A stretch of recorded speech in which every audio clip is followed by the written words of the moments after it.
फिर एक वर्ग ऐसा था जिसने कहा कि आप जाएंगे फिर राम मंदिर की बात होगी। तो मैंने कहा कौन हम सत्ता के लिए आए हैं, राम मंदिर के लिए सत्ता भी गंवानी पड़ेगी तो कोई समस्या नहीं होनी चाहिए। उन्होंने यहाँ सर्वे किया, उन्होंने कहा दीपोत्सव का आयोजन होना चाहिए। मैंने कहा मैं जाऊंगा, दीपोत्सव करते करते बीच में फिर राम मंदिर की बात उठेगी। उत्तर प्रदेश के मुख्यमंत्री योगी आदित्यनाथ ने शुक्रवार को कहा कि राम मंदिर के लिए अगर सत्ता भी गंवानी पड़े तो कोई समस्या नहीं है। योगी आदित्यनाथ ने शुक्रवार को अयोध्या में साहित्य महोत्सव की शुरुआत करने के बाद अपने संबोधन में 2017 में मुख्यमंत्री बनने के बाद अयोध्या के विकास और राम मंदिर के प्रति अपनी आस्था का उल्लेख किया। उन्होंने कहा कि उनकी 3 पीढ़ियां राम जन्मभूमि अयोध्या के लिए समर्पित थी। उन्होंने एक प्रसंग सुनाते हुए कहा कि मुझे कोई समस्या नहीं थी, लेकिन नौकरशाही में एक बड़ा वर्ग ऐसा था जो कहता था कि अयोध्या जाने में भी विवाद खड़ा होगा। मैंने कहा कि विवाद खड़ा होता है तो होने दो, लेकिन अयोध्या के बारे में भी सोचने की जरूरत है। उन्होंने कहा कि एक वर्ग ऐसा था जो कह रहा था कि आप जाएंगे तभी राम मंदिर की बात होगी। मैंने कहा कि कौन सा हम सत्ता के लिए, राम मंदिर के लिए अगर सत्ता भी गंवानी पड़े तो कोई समस्या नहीं है। मुख्यमंत्री योगी आदित्यनाथ ने राम मंदिर आंदोलन की चर्चा करते हुए कहा कि अयोध्या को वे सम्मान मिलना चाहिए जिसे वे सदियों से हकदार रही है। यद्यपि मेरी 3 पीढ़ियां श्री राम जन्मभूमि आंदोलन के लिए समर्पित थी, मुझे कोई समस्या नहीं थी, लेकिन शासकीय व्यवस्था जिस नौकरशाही से जकड़ी होती है, उस नौकरशाही में एक बड़ा वर्ग ऐसा था जो कहता था कि मुख्यमंत्री के रूप में अयोध्या जाने से विवाद खड़ा होगा। हमने कहा विवाद खड़ा होता तो होने दीजिए, लेकिन अयोध्या के बारे में कुछ सोचने की आवश्यकता है। फिर एक वर्ग ऐसा था जिसने कहा कि आप जाएंगे फिर राम मंदिर की बात होगी। तो मैंने कहा कौन हम सत्ता के लिए आए हैं, राम मंदिर के लिए सत्ता भी गंवानी पड़ेगी तो कोई समस्या नहीं होनी चाहिए। और हम लोग उस समय फिर इस कार्यक्रम के साथ जुड़े। मैंने से 19 अवस्थी से कहा, मैंने कहा बस चुपचाप जाकर के देखो दीपोत्सव का कार्यक्रम कैसे हो सकता है। और वे यहाँ आए, उन्होंने यहाँ सर्वे किया, उन्होंने कहा दीपोत्सव का आयोजन होना चाहिए। मैंने कहा मैं जाऊंगा, दीपोत्सव करते करते बीच में फिर राम मंदिर की बात उठेगी तो इसको क्या करेंगे। उन्होंने कहा नहीं, कार्यक्रम हो इसके बारे में हम सबसे बात करते हैं और सबका सकारात्मक भाव है।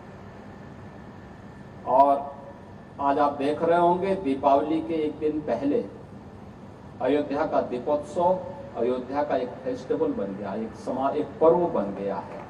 लाखों की संख्या में श्रद्धालु आते हैं और मैं मानता हूं यह शुरुआत थी अयोध्या में राम जन्मभूमि बनने की शुरुआत थी, राम जन्मभूमि की आधारशिला रखने की एक शुरुआत थी। अभी मैं जन्मभूमि दर्शन करके आ रहा हूं। मैं गत वर्ष अयोध्या में आए हुए श्रद्धालुओं की संख्या को देख रहा था और मैंने 2015-16 में भी कितने श्रद्धालु यहां आए, 16-17 में कितने आए, वो आंकड़ों को भी देख रहा था। एक समय था जब पूरे वर्ष भर में केवल 2,34,000 श्रद्धालु यहां पर आए थे 16-17 में। और मैं गत वर्ष के आंकड़े देख रहा था, गत वर्ष अयोध्या धाम में श्रद्धालुओं की संख्या आई थी 16 करोड़। आप अनुमान करिए क्या 2,34,000 और 16 करोड़ में कोई अंतर ही नहीं है। अभी आप देख रहे होंगे लाखों लोग अयोध्या में आज भी दर्शनार्थ आए थे। लोग चाहते थे, लेकिन लीडरशिप का अभाव था, लोग उसको आगे नहीं बढ़ने देना चाहते थे, सही जानकारी और सही तथ्यों को सामने नहीं आने देना चाहते थे। लेकिन हम सब आभारी हैं प्रधानमंत्री मोदी जी के, जिन्होंने विरासत और विकास को एक साथ जोड़ करके भारत की परंपरा को उस गौरव के साथ आगे बढ़ने के लिए प्रेरित किया। फिर एक वर्ग ऐसा था जिसने कहा कि आप जाएंगे फिर राम मंदिर की बात होगी। तो मैंने कहा कौन हम सत्ता के लिए आए हैं, राम मंदिर के लिए सत्ता भी गंवानी पड़ेगी तो कोई समस्या नहीं होनी चाहिए। उन्होंने यहाँ सर्वे किया, उन्होंने कहा दीपोत्सव का आयोजन होना चाहिए। मैंने कहा मैं जाऊंगा, दीपोत्सव करते करते बीच में फिर राम मंदिर की बात उठेगी। उत्तर प्रदेश के मुख्यमंत्री योगी आदित्यनाथ ने शुक्रवार को कहा कि राम मंदिर के लिए अगर सत्ता भी गंवानी पड़े तो कोई समस्या नहीं है। योगी आदित्यनाथ ने शुक्रवार को अयोध्या में साहित्य महोत्सव की शुरुआत करने के बाद अपने संबोधन में 2017 में मुख्यमंत्री बनने के बाद अयोध्या के विकास और राम मंदिर के प्रति अपनी आस्था का उल्लेख किया। उन्होंने कहा कि उनकी 3 पीढ़ियां राम जन्मभूमि अयोध्या के लिए समर्पित थी। उन्होंने एक प्रसंग सुनाते हुए कहा कि मुझे कोई समस्या नहीं थी, लेकिन नौकरशाही में एक बड़ा वर्ग ऐसा था जो कहता था कि अयोध्या जाने में भी विवाद खड़ा होगा। मैंने कहा कि विवाद खड़ा होता है तो होने दो, लेकिन अयोध्या के बारे में भी सोचने की जरूरत है। उन्होंने कहा कि एक वर्ग ऐसा था जो कह रहा था कि आप जाएंगे तभी राम मंदिर की बात होगी। मैंने कहा कि कौन सा हम सत्ता के लाए, राम मंदिर के लिए अगर सत्ता भी गंवानी पड़े तो कोई समस्या नहीं है। मुख्यमंत्री योगी आदित्यनाथ ने राम मंदिर आंदोलन की चर्चा करते हुए कहा कि अयोध्या को वे सम्मान मिलना चाहिए जिसे वे सदियों से हकदार रही है। यद्यपि मेरी 3 पीढ़ियां श्री राम जन्मभूमि आंदोलन के लिए समर्पित थी, मुझे कोई समस्या नहीं थी, लेकिन शासकीय व्यवस्था जिस नौकरशाही से जकड़ी होती है, उस नौकरशाही में एक बड़ा वर्ग ऐसा था जो कहता था कि मुख्यमंत्री के रूप में अयोध्या जाने से विवाद खड़ा होगा। हमने कभी विवाद खड़ा होता तो होने दीजिए, लेकिन अयोध्या के बारे में कुछ सोचने की आवश्यकता है। फिर एक वर्ग ऐसा था जिसने कहा कि आप जाएंगे फिर राम मंदिर की बात होगी। तो मैंने कहा कौन हम सत्ता के लिए आए हैं, राम मंदिर के लिए सत्ता भी गंवानी पड़ेगी तो कोई समस्या नहीं होनी चाहिए। और हम लोग उस समय फिर इस कार्यक्रम के साथ जुड़े। मैंने से 19 अवस्थी से कहा, मैंने कहा एक बार चुपचाप जाकर के देखो दीपोत्सव का कार्यक्रम कैसे हो सकता है। और वे यहाँ आए, उन्होंने यहाँ सर्वे किया, उन्होंने कहा दीपोत्सव का आयोजन होना चाहिए। मैंने कहा मैं जाऊंगा, दीपोत्सव करते करते बीच में फिर राम मंदिर की बात उठेगी तो इसको क्या करेंगे। उन्होंने कहा नहीं, कार्यक्रम हो इसके बारे में हम सबसे बात करते हैं और सबका सकारात्मक भाव हो। और आज आप देख रहे होंगे दीपावली के एक दिन पहले अयोध्या का दीपोत्सव अयोध्या का एक फेस्टिवल बन गया, एक पर्व बन गया है। लाखों की संख्या में श्रद्धालु आते हैं और मैं मानता हूं यह शुरुआत थी अयोध्या में राम जन्मभूमि बनने की शुरुआत थी, राम जन्मभूमि की आधारशिला रखने की एक शुरुआत थी। अभी मैं जन्मभूमि दर्शन करके आ रहा हूं। मैं गत वर्ष अयोध्या में आए हुए श्रद्धालुओं की संख्या को देख रहा था और मैंने 2015-16 में भी कितने श्रद्धालु यहाँ आए, 16-17 में कितने आए, वो आंकड़ों को भी देख रहा था।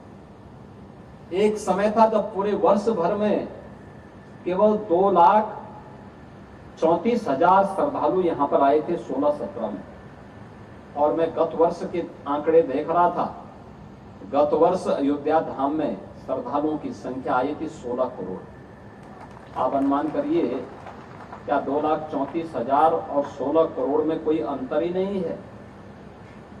अभी आप देख रहे होंगे लाखों लोग अयोध्या में आज भी दर्शनार्थ आए थे।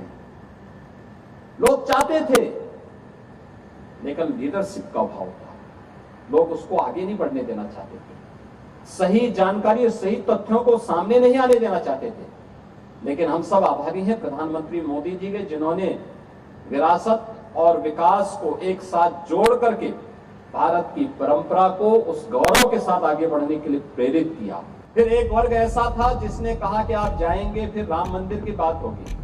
तो मैंने कहा कौन हम सत्ता के लिए आए हैं, राम मंदिर के लिए सत्ता भी गंवानी पड़ेगी तो कोई समस्या नहीं होनी चाहिए।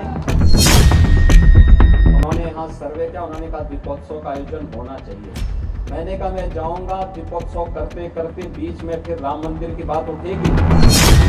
उत्तर प्रदेश के मुख्यमंत्री योगी आदित्यनाथ ने शुक्रवार को कहा कि राम मंदिर के लिए अगर सत्ता भी गंवानी पड़े तो कोई समस्या नहीं है। योगी आदित्यनाथ ने शुक्रवार को अयोध्या में साहित्य महोत्सव की शुरुआत करने के बाद अपने संबोधन में 2017 में मुख्यमंत्री बनने के बाद अयोध्या के विकास और राम मंदिर के प्रति अपनी आस्था का उल्लेख किया। उन्होंने कहा कि उनकी 3 पीढ़ियां राम जन्मभूमि अयोध्या के लिए समर्पित थी। उन्होंने एक प्रसंग सुनाते हुए कहा कि मुझे कोई समस्या नहीं थी, लेकिन नौकरशाही में एक बड़ा वर्ग ऐसा था जो कहता था कि अयोध्या जाने में भी विवाद खड़ा होगा। मैंने कहा कि विवाद खड़ा होता है तो होने दो, लेकिन अयोध्या के बारे में भी सोचने की जरूरत है। उन्होंने कहा कि एक वर्ग ऐसा था जो कह रहा था कि आप जाएंगे तभी राम मंदिर की बात होगी। मैंने कहा कि कौन सा हम सत्ता के लाए, राम मंदिर के लिए अगर सत्ता भी गंवानी पड़े तो कोई समस्या नहीं है। मुख्यमंत्री योगी आदित्यनाथ ने राम मंदिर आंदोलन की चर्चा करते हुए कहा कि अयोध्या को वे सम्मान मिलना चाहिए जिसे वे सदियों से हकदार रही है। यद्यपि मेरी 3 पीढ़ियां श्री राम जन्मभूमि आंदोलन के लिए समर्पित थी, मुझे कोई समस्या नहीं थी, लेकिन शासकीय व्यवस्था जिस नौकरशाही से जकड़ी होती है, उस नौकरशाही में एक बड़ा वर्ग ऐसा था जो कहता था कि मुख्यमंत्री के रूप में अयोध्या जाने से विवाद खड़ा होगा। हमने कभी विवाद खड़ा होता तो होने दीजिए, लेकिन अयोध्या के बारे में कुछ सोचने की आवश्यकता है। फिर एक वर्ग ऐसा था जिसने कहा कि आप जाएंगे फिर राम मंदिर की बात होगी। तो मैंने कहा कौन हम सत्ता के लिए आए हैं, राम मंदिर के लिए सत्ता भी गंवानी पड़ेगी तो कोई समस्या नहीं होनी चाहिए। और हम लोग उस समय फिर इस कार्यक्रम के साथ जुड़े। मैंने से 19 अवस्थी से कहा, मैंने कहा जो बस चुपचाप जाकर के देखो दीपोत्सव का कार्यक्रम कैसे हो सकता है। और वे यहाँ आए, उन्होंने यहाँ सर्वे किया, उन्होंने कहा दीपोत्सव का आयोजन होना चाहिए। मैंने कहा मैं जाऊंगा, दीपोत्सव करते करते बीच में फिर राम मंदिर की बात उठेगी तो इसको क्या करेंगे। उन्होंने कहा नहीं, कार्यक्रम हो इसके बारे में हम सबसे बात करते हैं और सबका सकारात्मक भाव है। और आज आप देख रहे होंगे दीपावली के एक दिन पहले अयोध्या का दीपोत्सव अयोध्या का एक फेस्टिवल बन गया, एक पर्व बन गया है। लाखों की संख्या में श्रद्धालु आते हैं और मैं मानता हूं यह शुरुआत थी अयोध्या में राम जन्मभूमि बनने की शुरुआत थी, राम जन्मभूमि की आधारशिला रखने की एक शुरुआत थी। अभी मैं जन्मभूमि दर्शन करके आ रहा हूं। मैं गत वर्ष अयोध्या में आए हुए श्रद्धालुओं की संख्या को देख रहा था और मैंने 2015-16 में भी कितने श्रद्धालु यहाँ आए, 16-17 में कितने आए, वो आंकड़ों को भी देख रहा था। एक समय था जब पूरे वर्ष भर में केवल 2,34,000 श्रद्धालु यहाँ पर आए थे 16-17 में। और मैं गत वर्ष के आंकड़े देख रहा था, गत वर्ष अयोध्या धाम में श्रद्धालुओं की संख्या आई थी 16 करोड़। आप अनुमान करिए क्या 2,34,000 और 16 करोड़ में कोई अंतर ही नहीं है। अभी आप देख रहे होंगे लाखों लोग अयोध्या में आज भी दर्शनार्थ आए थे। लोग चाहते थे, लेकिन लीडरशिप का अभाव था, लोग उसको आगे नहीं बढ़ने देना चाहते थे, सही जानकारी और सही तथ्यों को सामने नहीं आने देना चाहते थे। लेकिन हम सब आभारी हैं प्रधानमंत्री मोदी जी के, जिन्होंने विरासत और विकास को एक साथ जोड़ करके भारत की परंपरा को उस गौरव के साथ आगे बढ़ने के लिए प्रेरित किया।